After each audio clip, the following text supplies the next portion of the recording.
Hey, it's Mike from Arnold Tutoring. For years now, I've taught the exam prep seminar that we hold for the 40S Provincial Pre-Calculus exam in Manitoba. In addition to that, I thought it would be really helpful for students and maybe teachers too to see how I would actually take an exam like that. So I pulled the questions from the June 2017 exam, kind of lined them up, had never looked at the exam before, and I recorded myself actually taking the test. So that's what this video is all about. If you like it and it's helpful, please comment or share with other students. We're just trying to help as many students and teachers as possible see how we would actually take this exam. Hopefully you find it helpful. Thanks so much. A section of a car windshield is cleaned by a wiper as shown in the diagram. The arm of the wiper is 22 inches. It rotates through a central angle of 132. Determine the length of the arc that is created. As soon as you hear arc length or central angle, we know it's going to be S equals R theta. We need to determine arc length, so no need to rearrange. S equals the arm of the wiper. We can see that's the radius, so it's going to be 22 inches. Theta has to be in radians, so I'm going to convert that over here. I'm in degrees of 132, so I need to multiply by pi over 180 degrees. That's how we convert to radians. Punch that in.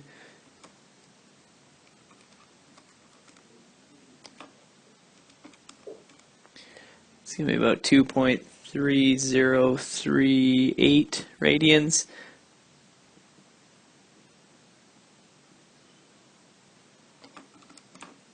.68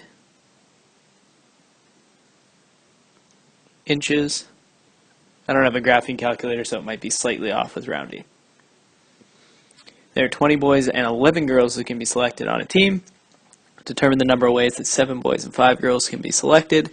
There's really no restrictions other than the particular number, so there's no order that matters, so I'm just going to do 20C7 to pick 7 boys from 20 boys, and so I'm going to multiply by, from 11 girls, I'm going to choose 5 girls. Toss that right in the calculator.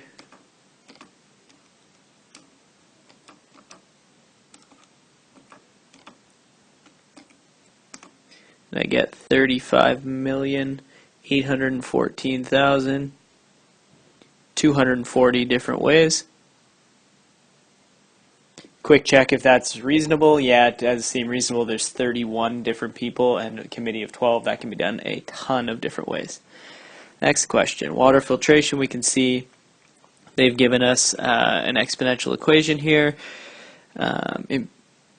N equals the number of filters. P is the percentage of impurities remaining in decimal form. Determine algebraically how many filters are required so that less than 1% of the impurities remain in the water sample. Express your answer as a whole number. And again, P is the percentage of impurities remaining, so we want to find out when that equals 1%. Now we want to figure out how much is at time 0, right? If we're going to say less than 1% of the impurities remaining. And it's starting with 25%, we can see. So we can just make P equal 0.01 because it actually stands for the percentage of impurities remaining. So I'm just going to say 0.01 equals 0.25, 0.055 N. So in other words, where is it going? How long is it going to take to get from 25% impure down to just 1% impure? And they say algebraically, so you can divide by 0.25 both sides, divide by 0.25. This reduces to 1 out of 25 equals 0.055 N. Express your answer as a whole number. So I'm going to ln both sides, so ln of 1 out of 25 equals n ln 0.055.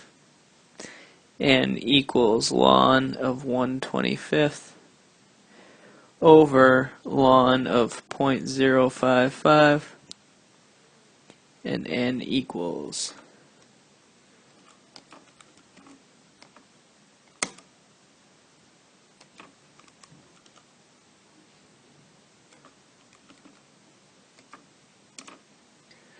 5.38. Sorry, that's actually 0.55 and 0.55. Misread that. There we go. 5.38, it says how many filters are required so that less than 1% of the impurities remain.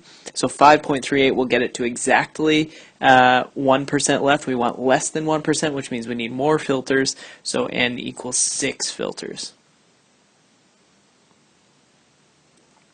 That's the whole number clue that they give.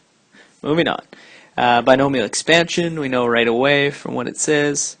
Determine the middle term in simplified form. Right away we see that the exponent out here is 8, so there are going to be 9 terms. That's always n plus 1, or k plus 1. N plus 1 in that case. The middle term in a group of 9 terms, we want the 5th term. So we just use our formula from the formula sheet. I'm going to say it is 8c4 to find the 5th term. 8c4 x squared. I'm going to do my exponents now. I know that this that number always matches the exponent up here, so that's a 4. The other one has to add to the initial number, so this is also a 4. Those should be equal in the middle term every time. And we get, in the calculator, 8c4. I'll do this in 2 steps. 8c4 is 70. So we'll get 70 times x to the 8, because I'm multiplying the 2 and the 4, times negative 2 to the 4 is 16 over y to the 4. So finally just multiply the 70 and the 16, and we get 1,120 x to the 8 over y to the 4. Doesn't say whether we need positive or negative exponents, but this should be fine. So that's the middle term. Last calculator question, I believe. We can see that this is, it says solve the following equation. We can see that this is a quadratic in terms of sine theta. If it helps you, we can say m equals sine theta, just to sub that out so there's sort of less writing. So I'm going to rewrite this as 6m squared plus m minus 1 equals 0. Quick check, does it? Quick check, will this factor? Let's see. Maybe I can do 3m. Let's see, minus 1 and 2m plus 1. If you need to do any longer form of factoring, you could test that out too. That works, equals 0, so I know m equals 1/3 or m equals negative 1/2. So sine theta equals 1/3. Sine theta, don't forget to substitute out, equals negative 1/2. Here, 1/3 is not a value we know, so we will have to use our calculator. So I will do inverse sine of 1/3 in the calculator, and in radians I get 0.3398 as my first answer. That's always going to be the answer in quadrant 1. We also want quadrant 2 because that's where sine is positive. So the other answer is, we need to do pi minus that. So I'll just do 3.14 minus 0.3398. 2.8-ish. Again, might be slightly off with decimals because I'm not using a graphing calculator. Sine theta equals negative 1/2. That is ones we know. When sine is negative, we want quadrant 3 and quadrant 4. And when it's negative 1/2, that is 7 pi over 6 and 11 pi over 6. So there's your 4 answers in radians. Perfect. Given the graph of y equals f of x, sketch the graph of y equals f of... Okay, so important part here, what they love to test this, that we're not factored inside, so we need that b or k value factored, so I'm going to rewrite that as f of negative 1 into x minus 4. This way it's actually in our fully transformation form. We can see b or k equals negative 1, so that's going to be a reflection in y-axis, and then I'm going to shift right 4. Shift 4 right. So I'll do these in 2 steps. I'll do the first one in red, so I'm going to flip in the y-axis, so this point becomes here. This point is how many? 1, 2, 3, 4, 5 over, so I need to go 5 over here.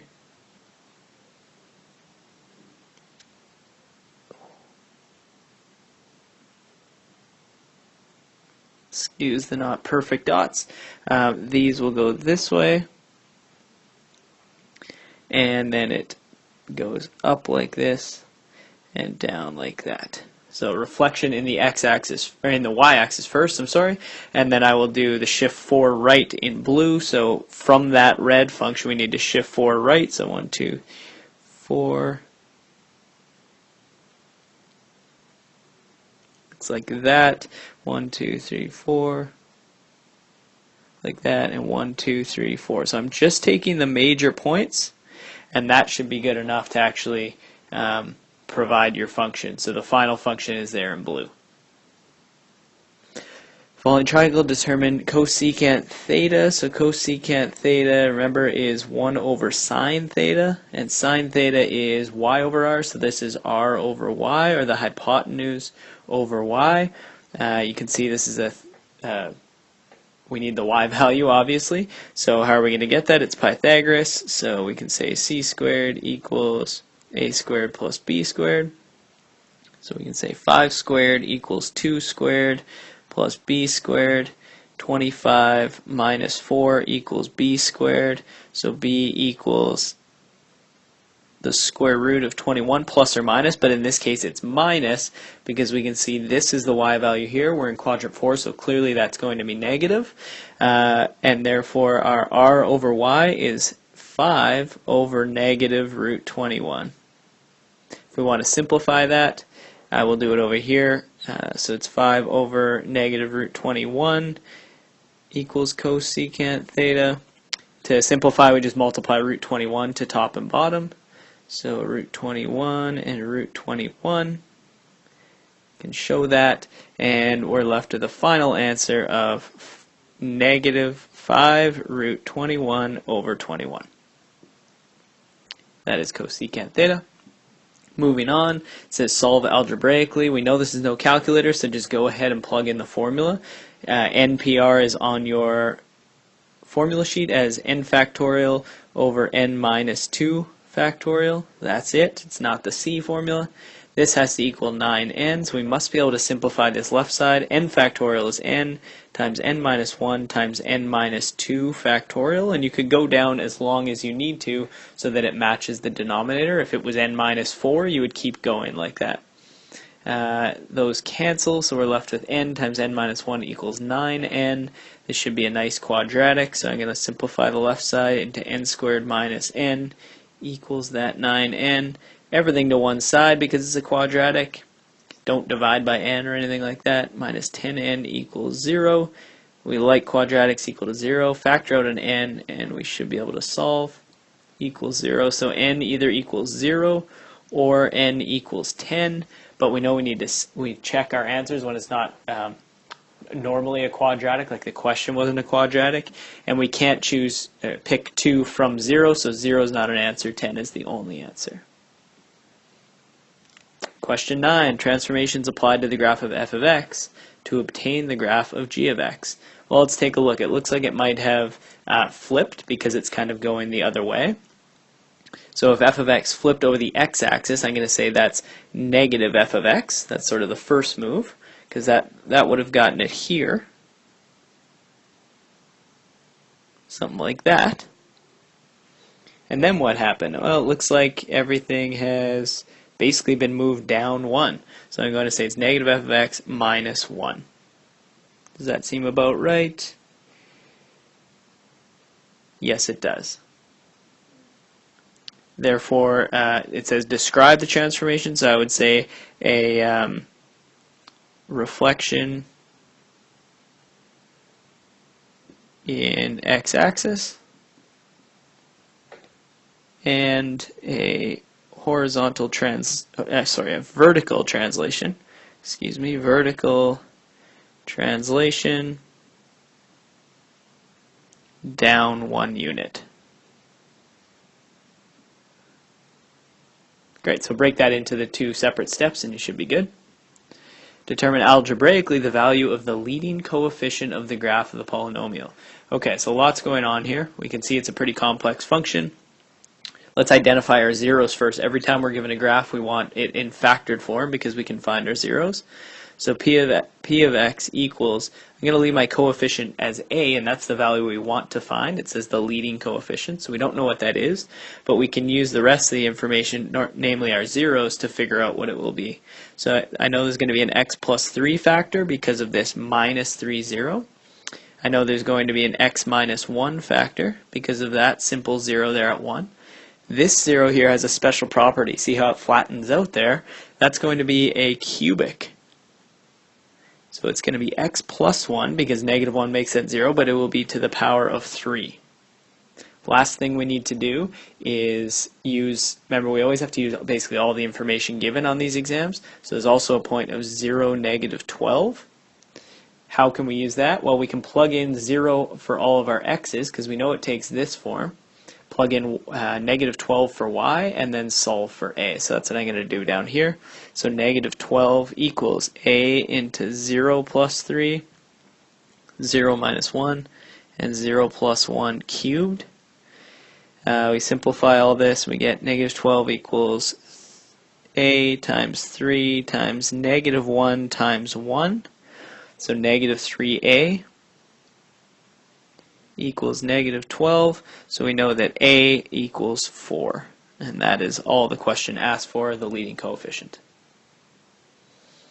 Frank, Lim, Chan, and Tao are going to a movie to determine the number of ways they can sit in a row of 4 chairs if Frank and Chan must sit beside each other. Okay, so I'm going to write the 3 out here. So there's Frank, Chan, Liam, and Tao.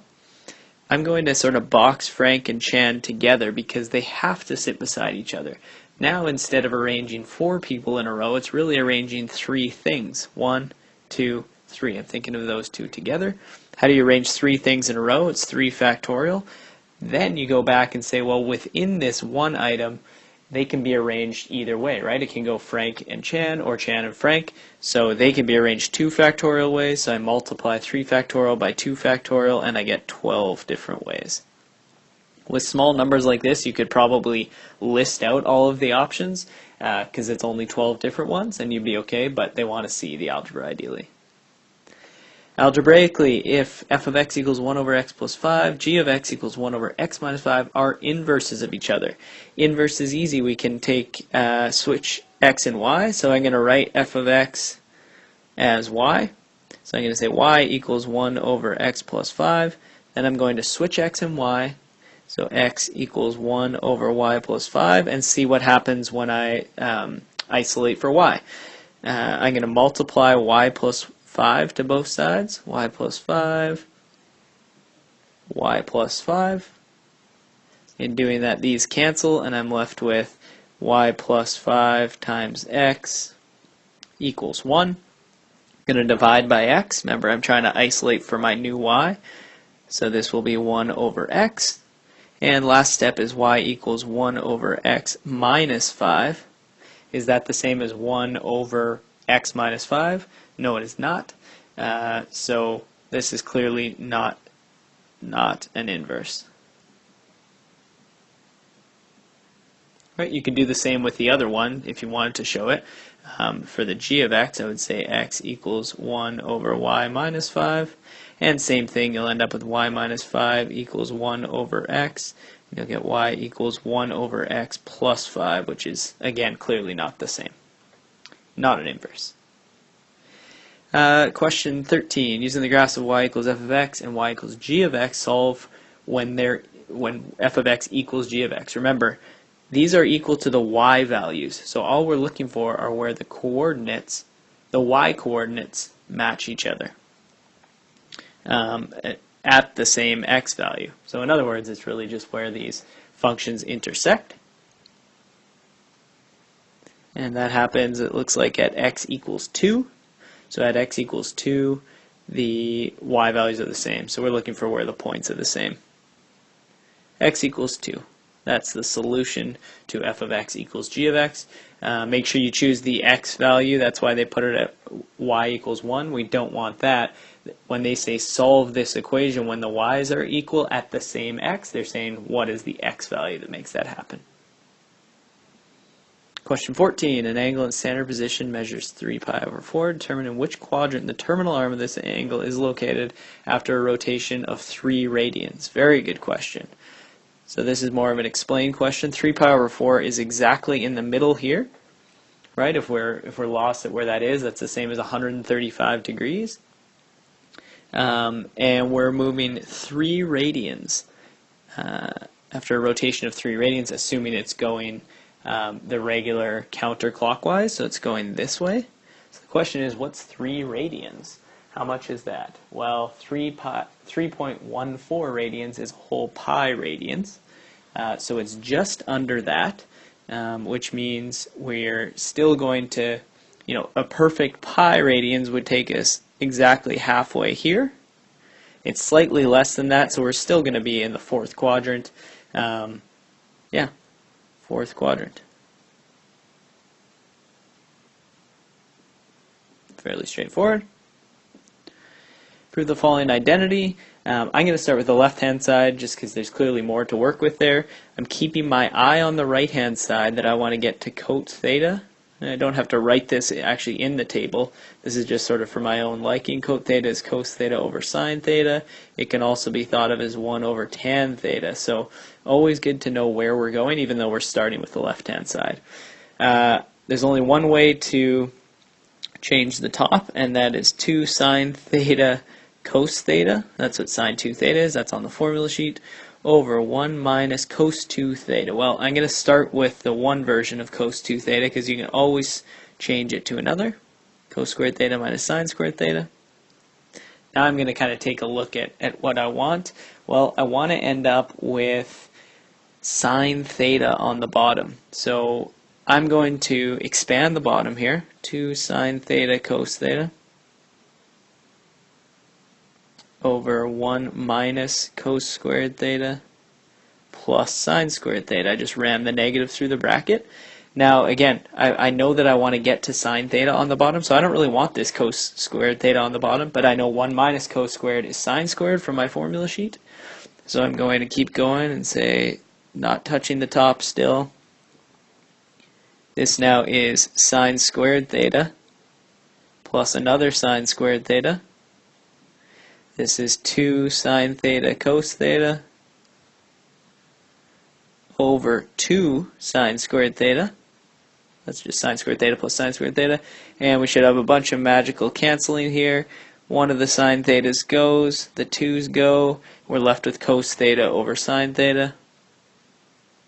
This would stay on the left-hand side. I'm just out of room. You could write equals cot theta, which equals the right-hand side.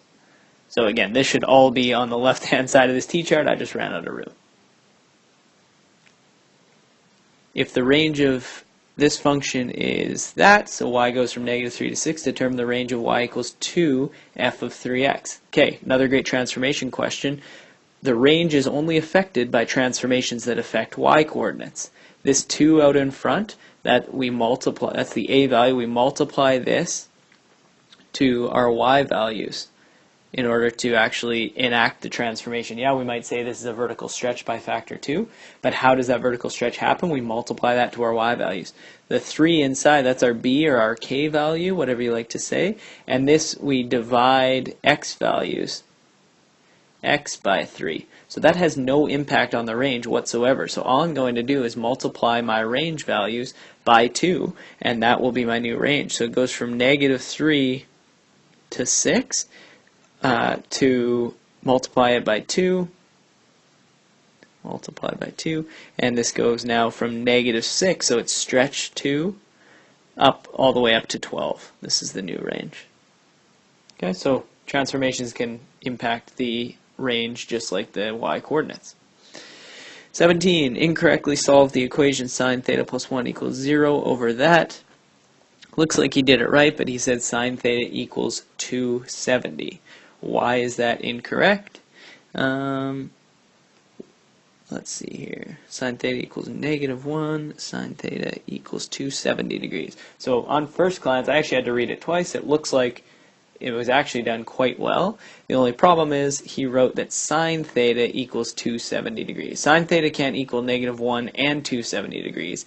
It's theta that equals 270 degrees, right? So sine theta equals -1. That's the value of the trig ratio. But the angle that produces this is theta, is the angle equals 270 degrees. So Maurice's error